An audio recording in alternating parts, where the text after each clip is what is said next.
So the budget cuts. The other side says that it's not just about money, but it's about policy and overcoming the vetoes. Look, we said back in June that we were concerned about a level of spending in the budget that was delivered to us by the legislature was going to exceed available revenue.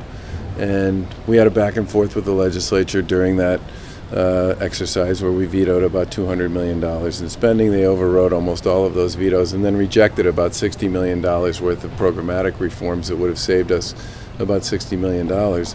And we said, fine, we'll take a break from this and we'll see what happens in the first 4 or 5 months of this year. And if it turns out that revenue comes in above expectations, then we'll be perfectly happy to defer to you on this. Well, we're 5 months into the fiscal year. Revenue has not come in above expectations.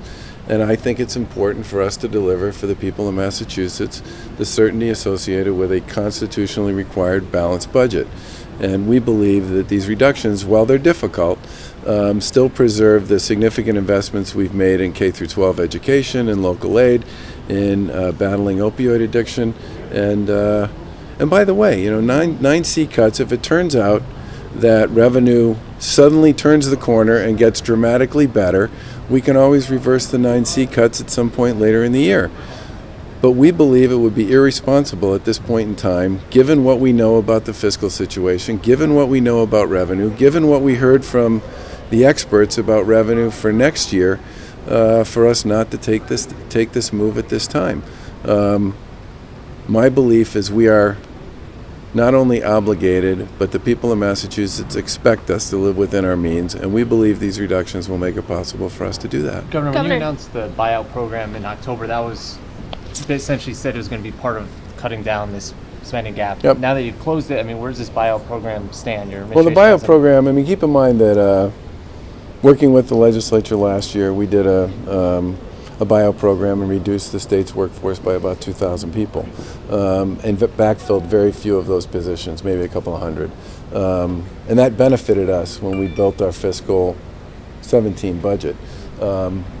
One of the things we heard about the buyout program last year was that it was very narrow with respect to who it focused on. And people inside state government said they wanted us to try something that was a little broader. So we offered up the plan that you're talking about that we put forth in the fall. But the more complicated, but by expanding the buyout, covering a whole bunch of different areas, we created a more complicated process. And we're still working through it. But we fully expect that that program will save money. We believe it's an appropriate and respectful way to give people who've put in 20, 30 years worth of service to Commonwealth a graceful way to step out. But we're still working through that one. How many have applied? It's way north of 500.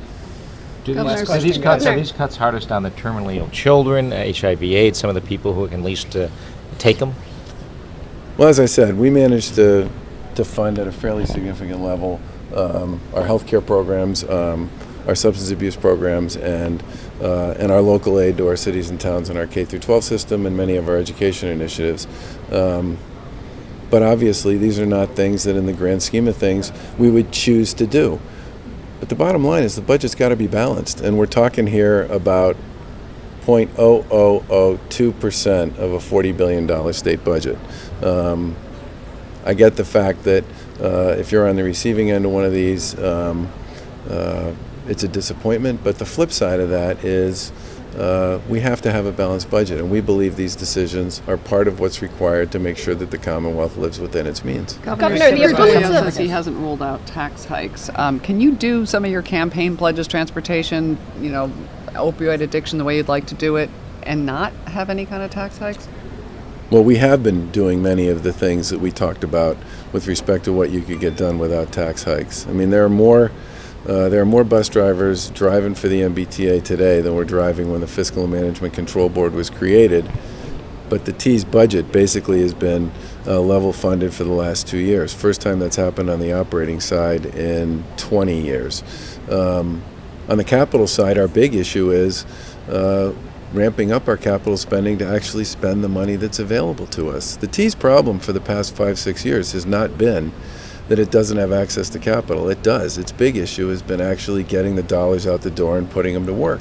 And we've been gradually ramping up that program, and the goal is to be spending $1 billion a year, which the T can afford to do, on its core infrastructure, so that signals and systems and switches and a lot of stuff that literally is 40, 50, 60, 70 years old gets the investment that it needs. Where are you on tax hikes in general? I don't think we should be raising taxes. Think Just about it. not even an option. Not for me. I mean, or for the people of Massachusetts. I mean, if you think about the current state of our economy, we've been very successful in creating jobs. We have more people working than we've had at any point in the past 15 years. We have a very low unemployment rate. There's a sense of certainty and forward progress out there that I certainly hear every day when I'm out there talking to people, talking to small businesses. And I think it's important that we maintain that degree of credibility around this. And by the way, you know, everybody in Massachusetts is living within their means. They're finding a way to make ends meet, despite the fact that in some cases they're working 2 jobs or 3 jobs. And I think it's incumbent on us to do the same thing. We have a $40 billion budget. It covers a lot of things that are important to people, and we respect that. And we believe we made significant investments in local aid and K-12 education and in battling opioid addiction. We have far more money being put to work and to good use there than at any point in time in the state's history. But the idea that we should simply go to the tax increase button because, you know, things have gotten a little difficult, I don't buy that. We need to be the same kind of stewards of the state's fiscal resources that the moms and dads and the people out there in the Commonwealth are with respect to their own. Right, Governor, thanks, the everybody. opponents of Pilgrim Nuclear Power Plant are once again calling for you to push for its closure after an NRC internal email indicated serious safety concerns among inspectors. What do you say to them? Well, first of all, we haven't seen the final report. We're obviously anxious to see the report. The feds haven't shared it with us. But we expect them, as the overseers and the regulators of the Pilgrim Nuclear Power Plant, to do what's in the best interest of the people of New England. That thing just doesn't serve us, it serves the people across the region. But we're anxious to see the report, and we're anxious to see that the feds do what they need to do on this. And if we need to pull the congressional delegation into the conversation to help get the federal government to do what they need to do, we will. Governor, you Thanks, said So that you you asking wanted me to to- see a AAA bond rating for the state. Do you feel the state is still on track for that? Did the revenue issues that keep cropping up get in the way of that? Well, the biggest issue I've heard with respect to our bond rating has been that many years ago, 5, 6 years ago, the state made a commitment that it was going to continue to invest in the rainy day fund in good times, post 2009, 2010, and the recession.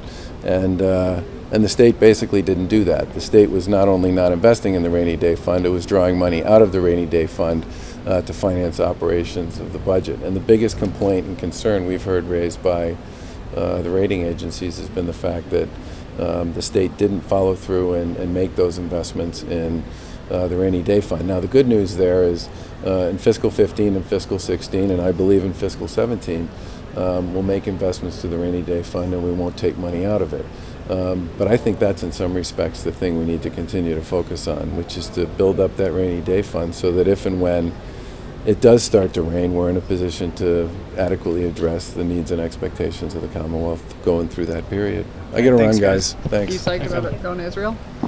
Look, I think Israel has a global leadership role in cybersecurity. We have a significant position in there, but I believe the opportunity for us to significantly increase our position there, both from a global leadership point of view, but also from an employment point of view, is very real. But we're going to need partners like the kinds of companies and the startups and the thinkers that are already working this issue in Israel. And we have a great delegation going. The fact that we have a great delegation going has meant that a whole bunch of terrific players on their side are going to be coming to the events that we're hosting to talk about this stuff.